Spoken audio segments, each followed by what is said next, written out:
Motion in a vertical circle. मान लो कि एक स्ट्रिंग है यानी कि रस्सी है, उससे एक बॉल को बांध दिया गया है और उस बॉल को लेके हम क्या कर रहे हैं, गोल गोल गोल गोल घुमा रहे हैं। तो ये जैसे ये यहाँ से रस्सी से बांधा गया है बॉल को, ये रस्सी है उससे एक बॉल को बांधा गया और इसको एक सर्कुलर मोशन में हम घुमा रहे हैं। तो इसका वेट क्या लगेगा, mg नीचे। अब मान लो कि ये किस पॉइंट पे पहुंच गई, बी पॉइंट पे, तो इसका वेट क्या लगेगा, नीचे mg। अब ये क्या एंगल हमने जिसको बोला यहाँ से रस्सी पहले यहाँ थी, अब इस पोजीशन पे आ गई तो इसने कितना एंगल ट्रैवल किया, थीटा। ये थीटा है तो ये भी एंगल क्या होगा इसका, ये थीटा होगा। तो इसका ये वाला कंपोनेंट कितना हो जाएगा, mg cos थीटा। और टेंशन क्या लगेगी, अंदर की तरफ रस्सी है, स्ट्रिंग है, तो उस पर क्या लगेगा, तनाव लगेगा। तो इसलिए हम इसको क्या बोलेंगे, T, tension T. mg cos theta ये लगा। अब ये क्या होगा, एक सर्कुलर पाथ पे मोशन कर रहा है, सर्कुलर पाथ पे मोशन कर रहा है तो इसमें क्या लगेगा, एक सेंट्रीफ्यूगल फोर्स लगेगा जो इसको सर्कुलर पाथ पे घुमाएगा। तो सेंट्रीफ्यूगल फोर्स क्या लगाएगा, mv²/r बाहर की तरफ। अब ये फोर्स क्या करेंगे, एक दूसरे को बैलेंस करेंगे। तो T इक्वल टू क्या आएगा, mg cos theta plus mv²/r। अब हर पॉइंट पे क्या होगी, इसकी वेलोसिटी अलग अलग होगी। तो अब जो T है वो किस पे डिपेंड कर रहा है, एंगल पे डिपेंड कर रहा है और V पे डिपेंड कर रहा है। तो हमने क्या कहा कि हर एक पॉइंट के ऊपर इस सर्कुलर मोशन में मूव कर रहा है तो इसका एंगल भी क्या होगा, चेंज होगा, और V भी क्या होगा, वेलोसिटी भी क्या होगी, इसकी चेंज होगी। तो अब इसको हमको क्या करना है, टेंशन को इस फॉर्म में निकालना है कि वी ए की जो वी पे जो ए पॉइंट पे जो वेलोसिटी थी वो उस फॉर्म में निकालना है। तो हम उसको वी ए की फॉर्म में निकालना चाहते हैं। तो हम क्या मानते हैं, जो टेंशन है, टेंशन, अब जो वेलोसिटी है, वेलोसिटी क्या होगी, इस पे एक टेंजेंट खींच दें, इस सर्कल पे क्या करें, एक टेंजेंट खींचे तो वो उसकी क्या बताएगी, वेलोसिटी को बताएगा, यानी कि उसी डायरेक्शन क्या हो रहा है, डिस्प्लेसमेंट में हो रहा है। तो ये जैसे यहाँ से यहाँ गया तो इसका डिस्प्लेसमेंट तो इधर की तरफ हुआ, ये v से हमने दिखाया है, और टेंशन क्या है, फोर्स इस डायरेक्शन में, तो इन दोनों के बीच में एंगल कितना है, 90 डिग्री है। तो वर्क डन कितना हुआ, 0 हुआ। तो हमने यहाँ पे देखो वर्क डन क्या होगा, 0, क्योंकि because tension, force and displacement become angle theta is equal to 90 degree. तो फोर्स वर्क डन कितना होता है, फोर्स इंटू डिस्प्लेसमेंट, तो उनके बीच के एंगल कितना होता है, कॉस थीटा। थीटा क्या है, 90 डिग्री, तो वैल्यू कितनी हो गई, वर्क डन 0। वर्क डन 0 हुआ तो हम क्या करेंगे, initial kinetic energy initial energy equal to जो हमारी एनर्जी का एनर्जी ऑफ कंजर्वेशन लॉ लगाते हैं। एनर्जी ऑफ कंजर्वेशन लॉ क्या होगा, you I potential energy plus के आई, आई क्या है, इनिशियल, इक्वल टू फाइनल।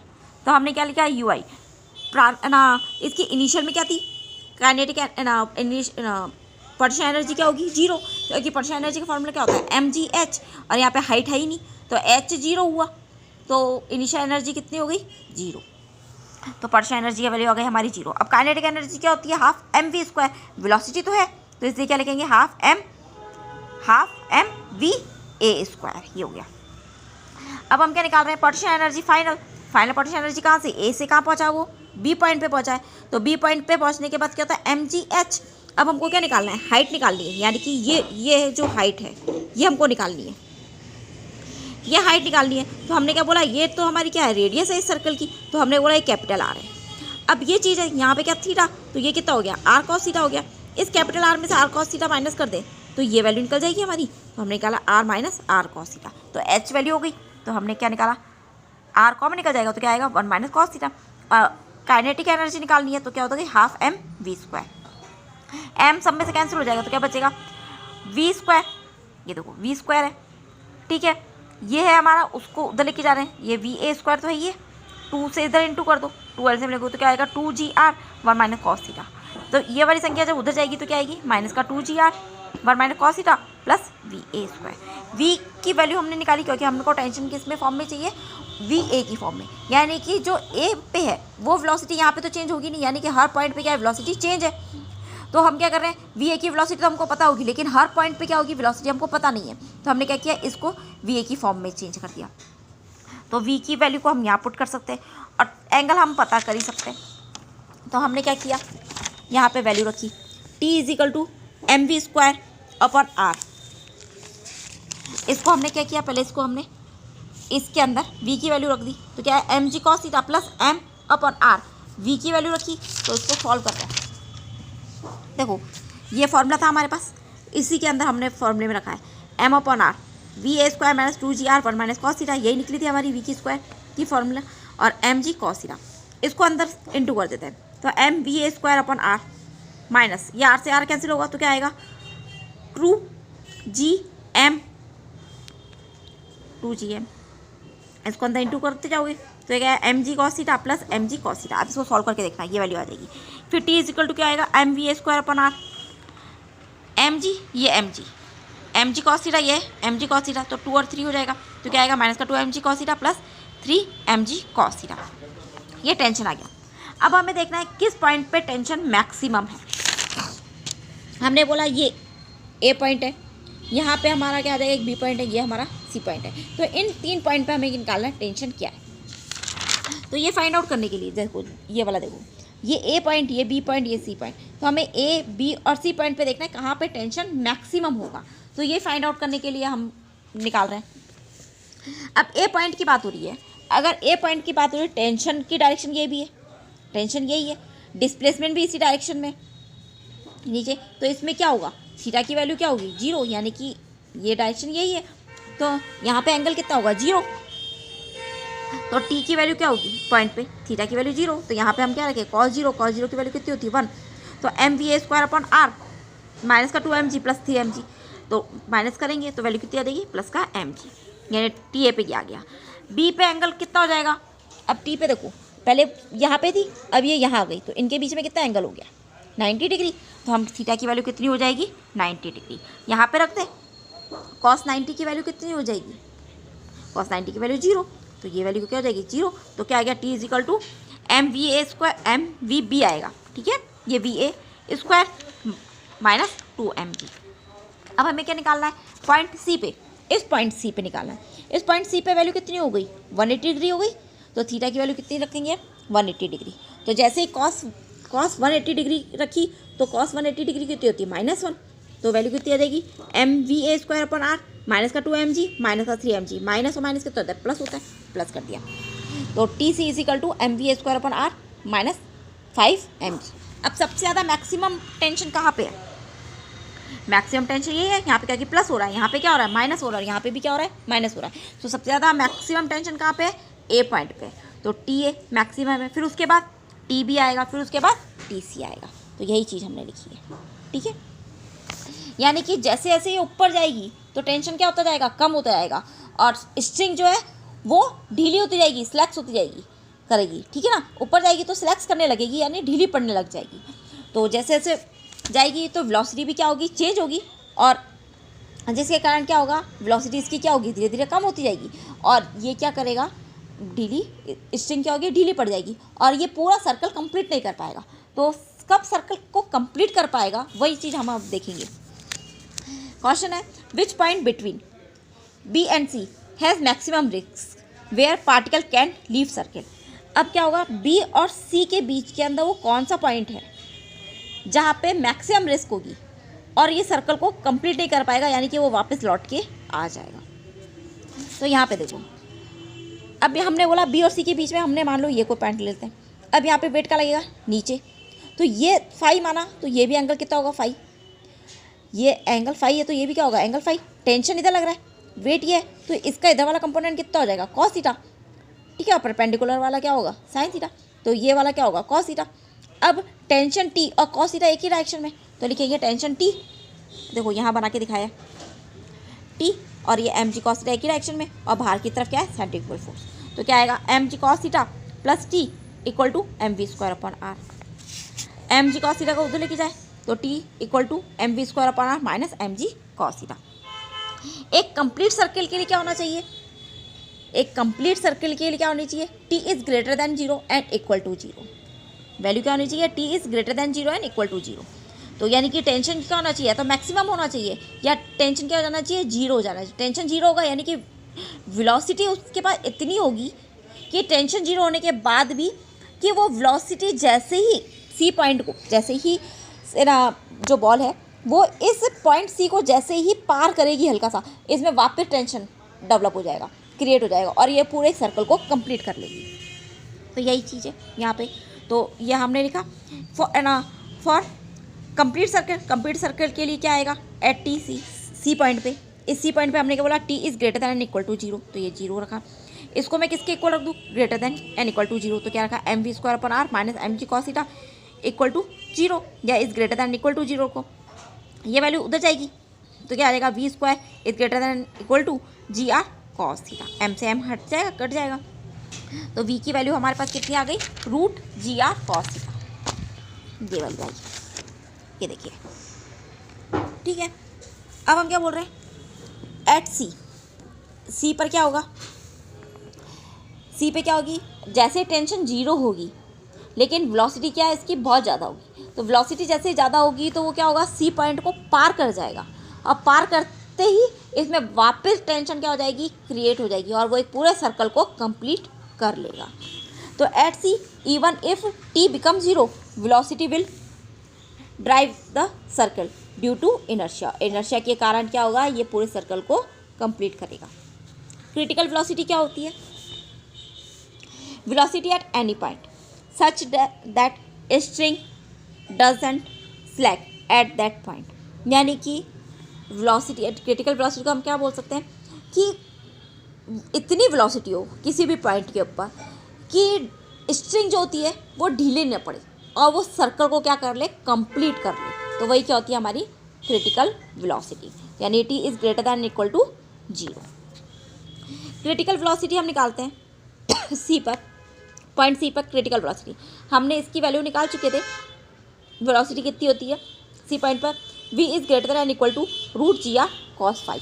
अब हम बोल रहे हैं सी पॉइंट पर फाइव की वैल्यू क्या रख सकते हैं, जीरो रख सकते हैं, तो फाइव की वैल्यू जीरो, तो v इज इक्वल टू कितना हो जाएगा, जी आर। अगर वेलोसिटी अगर सी पे जीरो हो गई तो ये वापस लौट के आ जाएगा, यानी कि हाफ सर्कल ही कंप्लीट कर पाएगा। अगर वेलोसिटी सी पे क्या हो जाए, जीरो हो जाए, तो ये वेलोसिटी जीरो होते ही ये वापस कहाँ जाएगा, ए पॉइंट पे आ जाएगा, यानी कि इसने क्या किया, सिर्फ हाफ सर्कल कंप्लीट किया है, पूरा सर्कल ये कंप्लीट नहीं कर पाया है, इसीलिए सी पे वेलोसिटी कभी भी जीरो नहीं कर सकते हैं। तो यहाँ पे फाइव की वैल्यू क्या रखेंगे, जीरो, जैसे फाइव की वैल्यू जीरो रखेंगे कॉस जीरो की वैल्यू कितनी हो जाएगी, वन हो जाएगी, तो वी इज इक्वल टू कितना आ गया, जी आर, और ये साइकिल क्या कर लेगा, सर्कल को कंप्लीट कर लेगा। ठीक है, if velocity at C v is greater than equal to root g r, then t at c t is greater than equal to 0 and tension everywhere t is greater than equal to 0 and circle can be completed। वही सब चीज़ें लिखी है जो मैंने आपको अभी बताई है। अब हम b पॉइंट पे निकाल रहे हैं, तो b पॉइंट पे क्या होगी, फाइव की वैल्यू 90 डिग्री, तो फाइव की वैल्यू कैसे हो जाएगी, 90 डिग्री होते ही v की वैल्यू क्या हो जाएगी, यानी कि उस पर वेलोसिटी क्या हो जाएगी, जीरो हो जाएगी, तो v भी is greater than equal to zero. अब इसका एक सेकंड मेथड है यही सब चीज़ें निकालने का, वेलोसिटी। अब हमने क्या बोला था, एट पॉइंट सी पॉइंट पे निकाल रहे हैं, सी पॉइंट पे क्या होता है, टेंशन नीचे, ठीक है, एम जी नीचे, टेंशन नीचे, और फोर्स का लगेगा सेंट्रीफ्यूगल फोर्स बाहर की तरफ, तो T minus m g, T plus m g is equal to क्या हो जाएगा, एम वी स्क्वायर अपन आर, एम ये वैल्यू उधर जाएगी तो क्या आएगी, एम वी स्क्वायर अपन आर माइनस एम जी।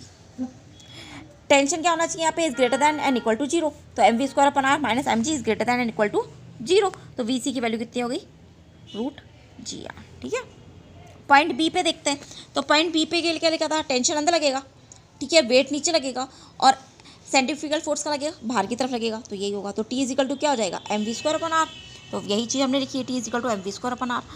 यहाँ पे भी टेंशन क्या होना चाहिए, is greater than equal to zero, तो T is greater than equal to zero, तो क्या रहेगा, m v square upon r is greater than equal to zero, तो वी की वैल्यू कितनी हो गई, जीरो हो गया, तो वी पे वेलोसिटी कितनी हो गई, जीरो आ गई। ठीक है, अब हम निकाल रहे हैं फाइंड वी ए, यानी कि वी पर, यानी कि जो हमारा ए पॉइंट था उस पर वेलोसिटी कितनी हो, इस पॉइंट पे वेलोसिटी कितनी हो कि वो क्या हो जाए, सर्कल को कंप्लीट कर ले, वो सी तक पहुंच जाए और सर्कल को कंप्लीट कर ले, तो वेलोसिटी पूछी है, तो ए से सी तक के लिए निकालते हैं, तो एनर्जी कंजर्वेशन लॉ लगाते हैं, तो वही इनिशियल इक्वल टू फाइनल, तो U A plus K A potential energy plus kinetic energy, फिर सी पॉइंट पे potential energy plus kinetic energy, ये लिखा है।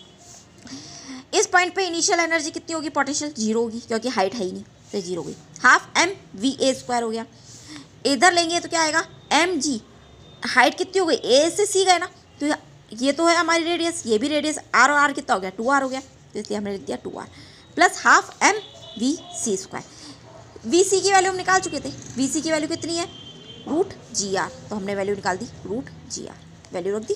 वी सी स्क्वायर की वैल्यू कितनी थी जी आर, तो ये हो गई जी आर। तो एम से एम कैंसिल हो गया, 2 ले लेते हैं एलसीएम, तो क्या आएगा v A square is equal to 4 g r plus g r, तो कितना आ गया 5 जी आर। तो v A is equal to क्या हो गया root 5 g r. At point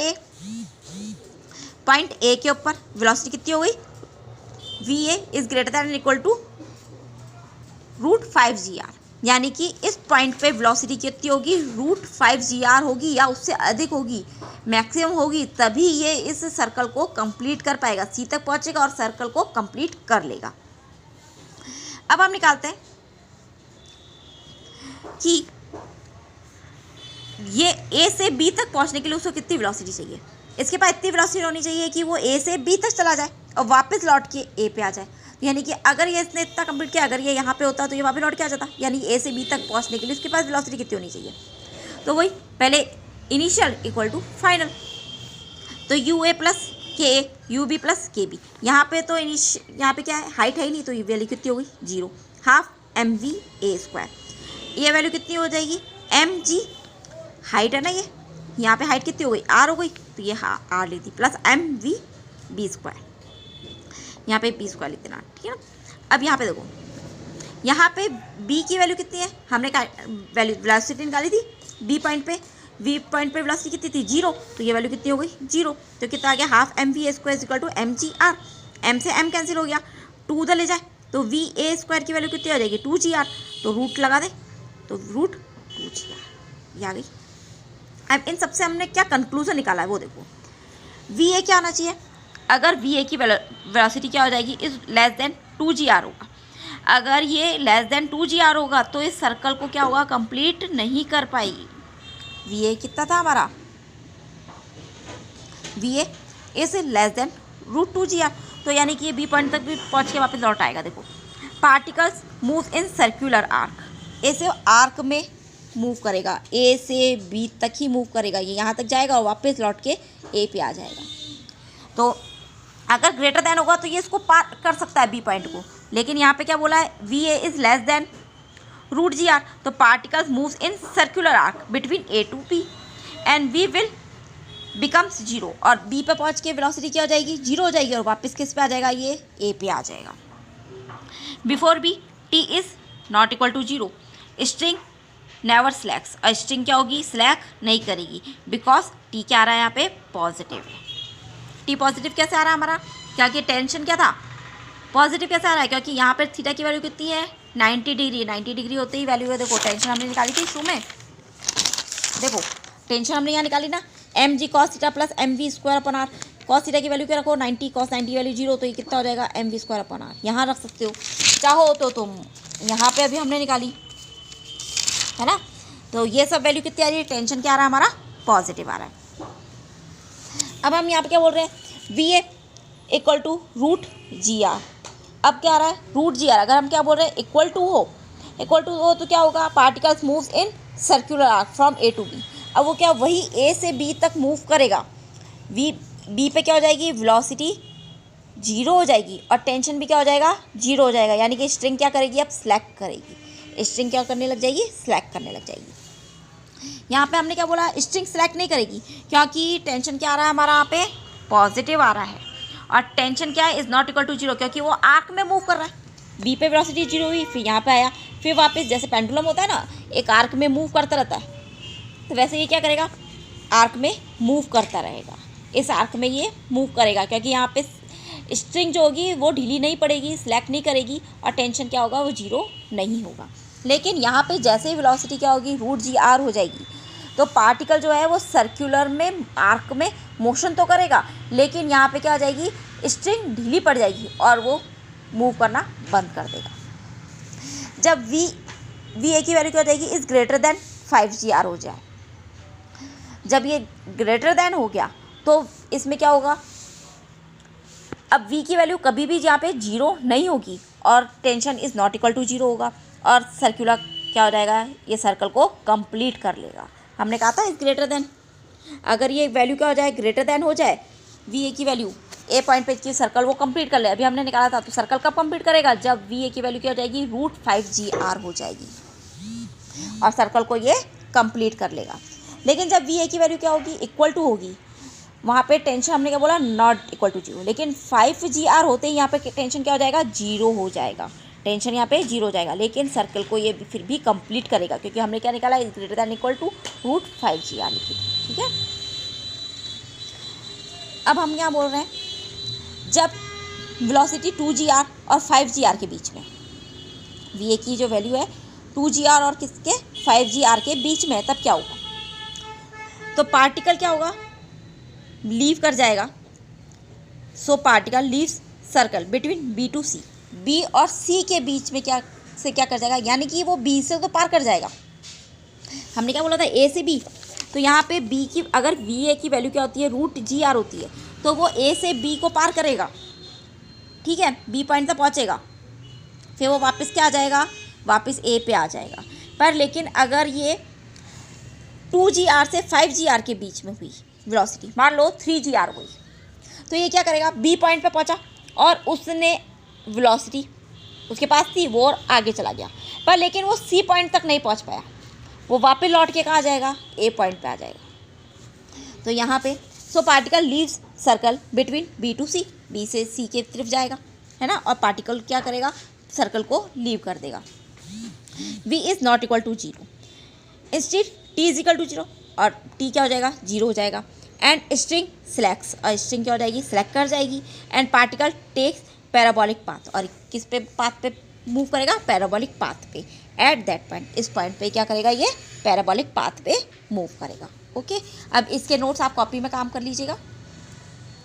school open होते ही, वापस रीओपन होते ही ऑफिस चेक की जाएगी।